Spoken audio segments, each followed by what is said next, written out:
55 square miles of rare beauty in southwestern Utah was once the floor of a mighty sea. 5 limestone layers of varying hardness form the block from which nature, through countless centuries, has carved her glorious patterns.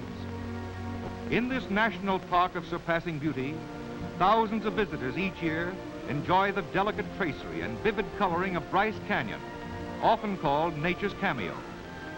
Volcanic disturbances pushed plateaus high in the air, and torrential rains, water freezing and falling with the seasons, scoured and chipped out the fantastic patterns we see in Bryce today. Through the ages, streams have etched uneven paths across the areas of stone, now hard, now soft, adding streams and waterfalls to an already colorful landscape. A beautiful sunrise in Bryce, with the obligatory crowd. It's rare to get away from the crowds when you're at one of the most popular overlooks.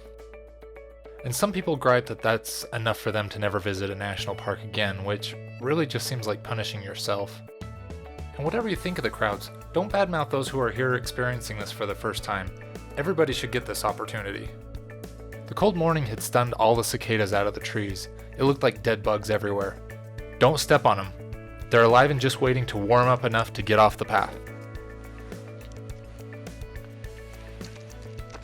After jumping back out of the park to make breakfast and pack camp outside at Ruby's Inn, I came back in to do some sightseeing and came in the worst time. 9 a.m. to 11 a.m. is usually the worst time to enter the parks. Everybody wakes up, eats breakfast, gets ready for their day, and then about 9 a.m. they're ready to head in through the gates. If you want to avoid this rush, get in before 8 a.m. Morning. I've already got one for yesterday. Trying to avoid the busy rims at the peak hours of the day, I headed down to the south end of the park, casually stopping along the way.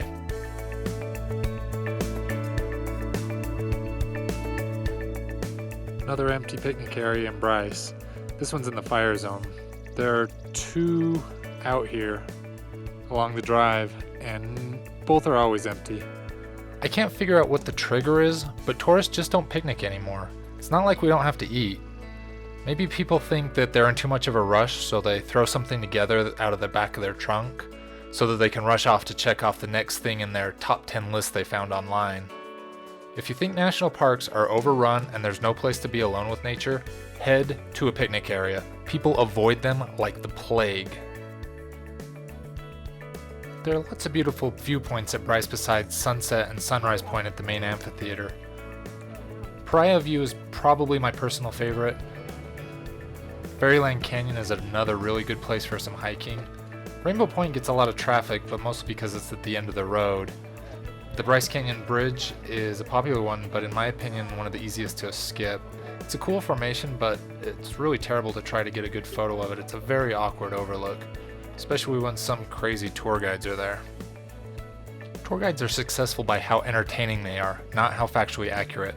Not all aspens are 80,000 years old. The bark on aspens is not sunscreen or yeast. The La Salle Mountains were not named because they look like piles of salt, and the Park Service puts up a fence for a reason. Please do not hop over it.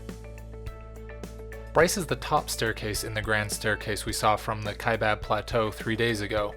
South of Rainbow Point is Yovimpa Point, where you can look south towards the Kaibab Forest. A quick tip about Bryce: remember that a hike down into the rocks is all easy downhill, but it's much harder climbing back up. Make sure you turn around and head back before you're worn out, because the return journey is always much harder here. Adding to the wildlife on the trip, I saw a gorgeous gopher snake up on the rim. They're common but non-venomous. They're initially alarming to most people because they look similar to rattlesnakes, but without the rattle or the danger. So let them be, it's their home. You're the visitor, so be a respectful one. Another tip for national parks is being quiet and low impact makes you less likely to scare off the wildlife. It doesn't just improve the experience of all the visitors around you. The 1926 bus tour would have taken 2.5 hours to get to Cedar Breaks, but with the nice pavement it only takes us an hour and a half, so we make a quick stop in Red Canyon. This is all anybody does in Red Canyon, and one of these days I'm going to break my habit of it. It's a really gorgeous recreation area run by the Forest Service that covers a pretty sizable area, but everybody only stops for 10 minutes for the obligatory selfie before moving on. Again, I shouldn't judge selfie takers, I'm doing the same thing, just stopping to take photos, I just don't put myself in them. Unless there's a wildfire nearby I can reference. The tour heads up into the Markagunt Plateau, an alpine region that became volcanic 5 million years ago and last erupted 1,000 years ago. That's like the blink of an eye in geologic terms. Up here there was a rock outcropping called Strawberry Point of the same formation that makes up the Hoodoos and Bryce that I could use for video outside of the No Drones Allowed National Park. There's Zion again, this time from the north. Right in the center, that's West Temple. And then you can kind of see all the canyons dug in there. It's out on the horizon. If you come up the mountains, the Virgin River that creates the Narrows starts right over here, in that area there.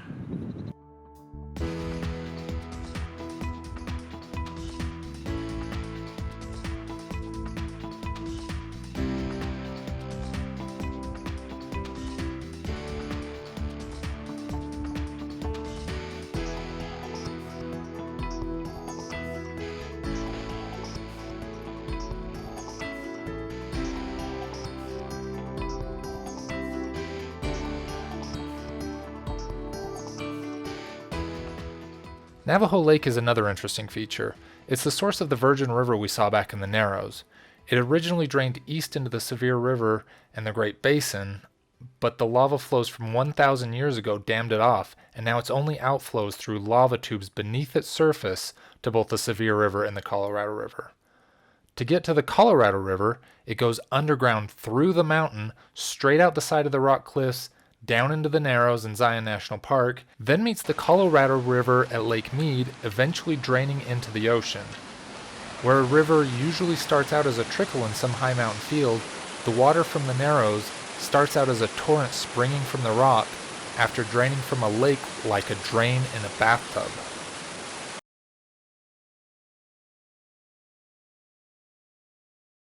I planned this trip to follow the official Union Pacific guide, starting the same time as their tour season in early June. I know that southern Utah can get a bit hot in summer, so early June is the unofficial end of camping season for me. The desert nights and a tent can just get too hot to sleep, but alternatively, in the high mountains they haven't fully defrosted yet. The first night in Zion was almost too hot. Camping was pretty comfortable other than that, but the morning in Bryce was a bit cold, as the stunned cicadas showed. Before I left for the trip I was tracking the Kaibab National Forest area, and Jacob Lake Road didn't open until just a few weeks before the trip, although it was more defrosted than this area by Cedar Breaks. Cedar Breaks is the highest national park site in Utah, and it shows by all the snow keeping most of the trails closed, even in June. It makes me wonder what things were like for tourists in 1926.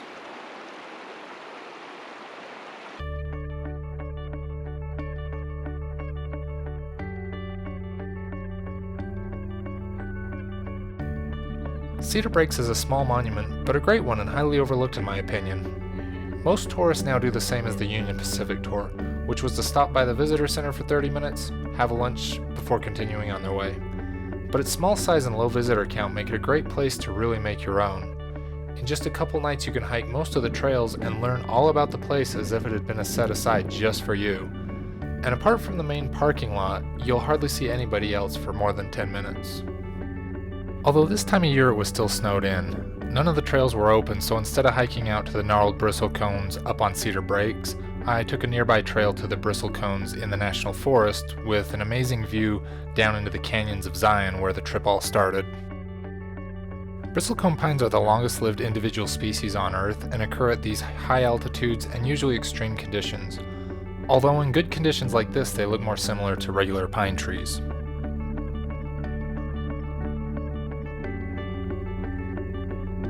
The last little leg of the tour back to Cedar City runs down beautiful Cedar Canyon. Yeah, I know, they use that name a lot out here.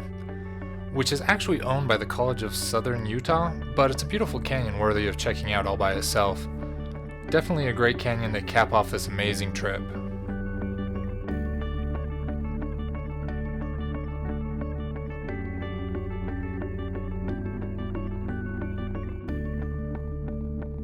So what was the answer to my initial question? Is the modern tourist killing our parks, and were things better with the park's original tourists back at the beginning of the 20th century? After actively looking for wrongdoing, I'm starting to see modern tourists in a different light. I used to be on the hate train, but I realize now that it's just a way for me to vent about the fact that I don't have the entire park completely to myself, which is a pretty selfish thing to want, to be honest. Saying that people are loving the parks to death is just a nice way to blame the one demographic of people who want to protect the parks, and the lobbies and industries who actively want to exploit the parks love it when the parks protectors point fingers and blame each other rather than blaming those who do real impact. When you hear about people pushing to chain trees in the grand staircase, getting upset about people walking 20 feet off the trail seems like a distraction from the real problem. Do you know when we first started using the term loving the parks to death? The National Park Service director used it in 1956 while arguing for congressional funding to fix up the parks for the huge post-war surge in tourists. We think that these new internet tourists are ruining it, but we're 3 generations behind the people who were first accused of loving the parks to death. Visitation has increased 300% since we first started saying loving the parks to death, and you're the tail end of that as much as the Instagrammer next to you. So back in the good old days, the National Park Service was under the exact same problem it has now, waves of new visitors that it can't handle, only back then average tourists were even worse than the few bad apples we had now. Feeding the bears, dumping garbage to attract bears, crowding meadows because there weren't enough designated campgrounds. Let's do as Smokey says and protect our forests. Grinding cigarette butts into the dirt. The good old days weren't good old days. Our standards were just so much lower back then. And what's our biggest complaint now? Instagrammers? Selfies? This is something I see in the geek world referred to as toxic fandom. It's the idea that others aren't as worthy as you because they haven't been doing it as long as you, or they haven't been to all the obscure parks you have, or the way they enjoy themselves is different from the way you enjoy yourself. And you think that somehow that gives you the right to be the gatekeeper of the fandom, to discourage, demean, and ban anybody who doesn't fit your very high qualifications. And I can hear you all the way through the computer. But some selfie takers are too stuck up and too obsessed. Oh, I know, believe me. I've seen selfie taking Instagrammers take it way too far. But usually if one is in the way, if you just ask them to move after they took a picture or two, they're happy to let you in and take your turn.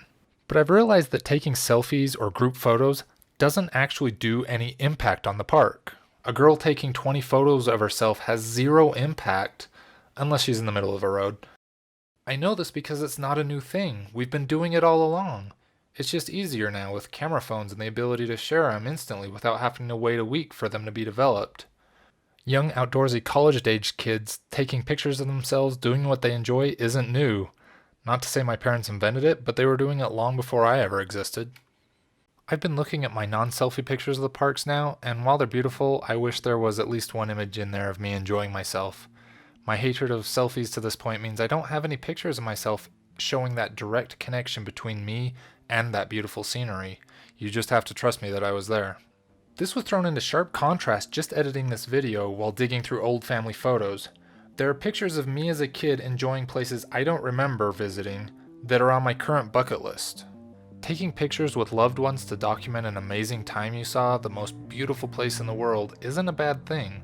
It allows us to leave our mark and say, I was here, in a zero-impact way that doesn't involve carving a name into a rock. That is something that shouldn't be discouraged. The only thing that changed is the new generation has gadgets so they don't have to put the camera on a timer and run back into frame before the timer runs out. As a group, modern tourists are actually the most conscientious to maintaining the parks as tourists have ever been. And like the 1900s railroad surge or the post-war middle-class surge, the internet surge of visitors just needs a little guidance on how to best enjoy the parks in a low-impact way. We need to break out of the top 10 mentality and explore the whole park and to encourage others to do the same. I'm sure some people are worried this will bring disaster to the secret places they love and want to keep to themselves. I've seen it in the comments. But Hetch Hetchy, Glen Canyon, Fantasy Canyon, and the looted ruins covering Cedar Mesa weren't lost because they had too many tourists loving them to death. They were lost because tourists didn't know about them till it was too late. Tourists can be a burden. but they're also the most powerful protectors that parks have by far. Instead of corralling them into a few top 10 sites and then lamenting when those places are packed, harness their enthusiasm so they can take ownership and fight to protect all of the land, including the hidden secret places. Oh, and take at least one selfie of yourself in these beautiful places so you can remember you were there when you're older and your memory starts to go.